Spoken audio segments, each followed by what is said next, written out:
Good evening students. देखिए बेटा, last video में हमने बात करी थी कि आपके जो एटम्स हैं वो किस तरीके से positive ion that is cation में कन्वर्ट होते हैं।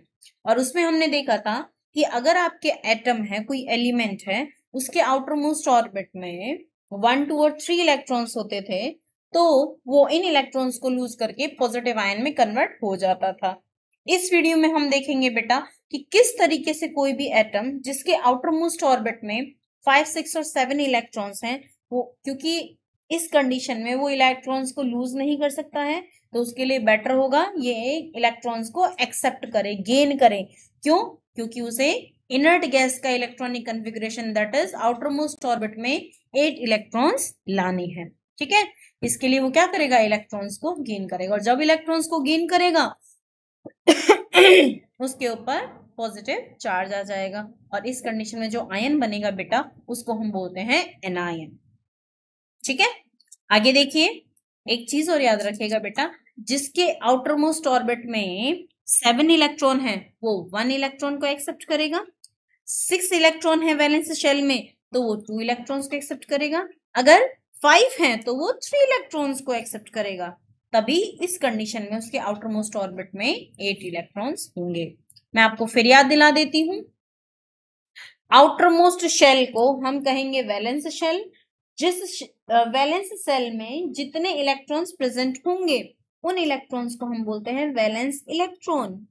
कितने नंबर ऑफ इलेक्ट्रॉन्स कोई भी एटम गेन और लूज कर रहा है, किस चीज के लिए? स्टेबिलिटी अचीव करने के लिए, या फिर ये कह लीजिए इलेक्ट्रॉनिक कन्फिगरेशन इनर्ट गैस का करने के लिए। जितने नंबर ऑफ इलेक्ट्रॉन्स को लूज और गेन कर रहा है वो होगा उसकी वैलेंसी। क्लियर? अगर कंडीशन ऐसी है बेटा कि आउटर मोस्ट ऑर्बिट में 4 इलेक्ट्रॉन है, इस कंडीशन में ना तो वो लूज करेगा ना ही वो गेन करेगा। ठीक है, वहां अलग अलग टाइप की चीजें होती हैं, वहां कोवेलेंट बॉन्ड बनता है, उसके बारे में हम थोड़ी देर जस्ट आफ्टर सम टाइम बात करेंगे।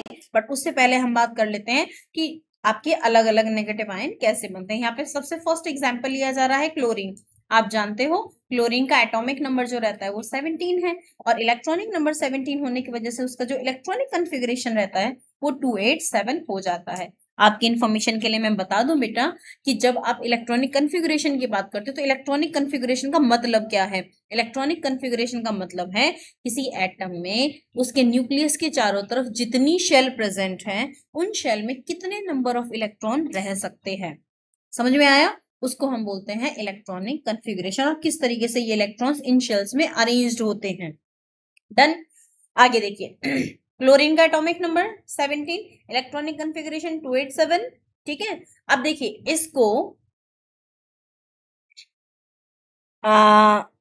इनर्ट गैस का कन्फिगरेशन अटेन करने के लिए इस 7 को 8 में कन्वर्ट करना होगा, इसीलिए कितने इलेक्ट्रॉन को गेन करेगा? 1।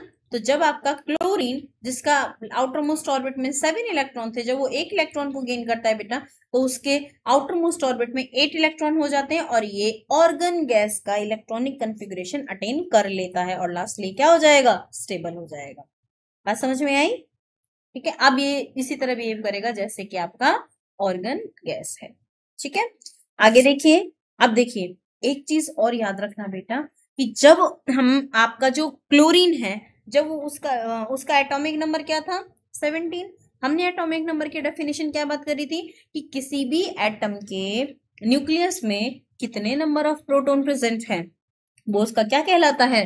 Atomic number. That means chlorine के न्यूक्लियस में 17 प्रोटॉन होंगे, और जब आपका क्लोरीन न्यूट्रल था, मीन्स जब इसके ऊपर कोई चार्ज नहीं था, उस कंडीशन में इलेक्ट्रॉन भी कितने थे? 17 थे। यानी कि 17 proton, 17 electron, 17 positive charge, 17 negative charge. तो उसके ऊपर चार्ज कैसा आएगा? न्यूट्रल, कोई भी चार्ज नहीं आएगा। ये किसी भी तरह का चार्ज अटेन नहीं करेगा। लेकिन जैसे ही इसने एक इलेक्ट्रॉन को गेन किया, तो देखिए प्रोटॉन तो एक्जैक्टली सेम रहेंगे, लेकिन जो नंबर ऑफ इलेक्ट्रॉन है वो अभी 17 से क्या हो जाएंगे?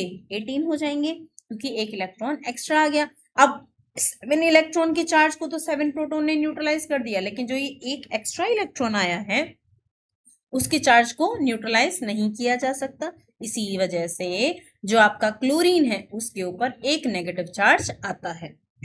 समझ में आया। और जब ये चार्ज आता है तो आपका जो एटम है ये आयन में कन्वर्ट हो जाता है और इस आयन को बोलते हैं क्लोराइड आयन। समझ में आया। एग्जैक्टली सेम तरीके से आपका फ्लोराइड भी बनता है। फ्लोराइड के भी आउटर मोस्ट ऑर्बिट में 7 इलेक्ट्रॉन होते हैं, ठीक है। और ये इनर्ट गैस का जो आपका नियॉन है उसका इलेक्ट्रॉनिक कन्फिगरेशन अटेन करने के लिए 1 इलेक्ट्रॉन को गेन करेगा और इसके ऊपर में -1 चार्ज आ जाएगा। एग्जैक्टली सेम तरीके से, ठीक है। एग्जैक्टली सेम ऑक्सीजन की बात करें, देखिए ऑक्सीजन के एटॉमिक नंबर की बात करें तो 8 होगा, इलेक्ट्रॉनिक कन्फिगरेशन की बात करें तो 2 and 6 होगा। इसको आउटर मोस्ट ऑर्बिट में 8 इलेक्ट्रॉन करने के लिए 2 इलेक्ट्रॉन की रिक्वायरमेंट है, तो ये कहीं से 2 इलेक्ट्रॉन ले लेगा और आउटर मोस्ट ऑर्बिट में 8 इलेक्ट्रॉन कंप्लीट कर लेगा, ठीक है। और अगेन नियॉन का इलेक्ट्रॉनिक कन्फिगरेशन अटेन करेगा। डन। अब इसमें कितने इलेक्ट्रॉन गेन करें? 2, यानी कि इसके ऊपर चार्ज कैसा आएगा बेटा? -2। Done. I hope it is clear. Exactly same तरीके से जो सल्फर है वो भी आपका -2 आयन अटेन करता है, ठीक है। आप चाहें तो इसे करके भी देख सकते हैं। अब बात करते हैं हम नाइट्राइड आयन, नाइट्रोजन, जिसका एटॉमिक नंबर रहता है बेटा 7। इलेक्ट्रॉनिक कन्फिगरेशन करें तो 2 and 5 होगा। आउटर मोस्ट ऑर्बिट में 8 इलेक्ट्रॉन कंप्लीट करने के लिए कितने नंबर ऑफ इलेक्ट्रॉन की जरूरत है? 3, यानी कि ये एटम 3 इलेक्ट्रॉन्स को गेन करेगा और अपने आउटर मोस्ट ऑर्बिट में 8 इलेक्ट्रॉन्स कर लेगा। और जैसे 8 इलेक्ट्रॉन्स करेगा तो बेटा इन 3 इलेक्ट्रॉन्स की वजह से इसके ऊपर -3 चार्ज आ जाएगा और जो पहले आपका न्यूट्रल नाइट्रोजन एटम था वो आपके -3 के नाइट्राइड आयन में कन्वर्ट हो जाएगा। आई होप आपको समझ में आ गया होगा बेटा, ठीक है। देखिए अब जो नाइट्राइड आयन का जो कन्फिगरेशन होगा ना, इलेक्ट्रॉनिक कन्फिगरेशन, वो आपके एग्जैक्टली नियॉन एटम की तरह होगा, आप जानते हो। इसी तरीके से आप फॉस्फाइड आयन का फॉर्मेशन भी देख सकते हो, उसमें भी आपके आउटर मोस्ट ऑर्बिट में 5 इलेक्ट्रॉन्स होते हैं, वो भी सेम आपके 3 इलेक्ट्रॉन्स को गेन करके फॉस्फाइड आयन P-3 में कन्वर्ट हो जाएगा। अब देखते हैं हम इलेक्ट्रॉन डॉट रिप्रेजेंटेशन। मैंने आपको बार बार बताया है आउटर मोस्ट शेल को वैलेंस शेल कह रहे हैं, ठीक है। और ये वैलेंस शेल में जितने नंबर ऑफ इलेक्ट्रॉन होते हैं हम उनको वैलेंस इलेक्ट्रॉन कहते हैं। अब जितने वैलेंस इलेक्ट्रॉन उसके आउटर मोस्ट ऑर्बिट में प्रेजेंट हैं उन्हीं को हम डॉट के थ्रू रिप्रेजेंट करेंगे। तो जो हमारा स्ट्रक्चर मिलेगा आपको वो होगा आपका इलेक्ट्रॉन डॉट स्ट्रक्चर, ठीक है।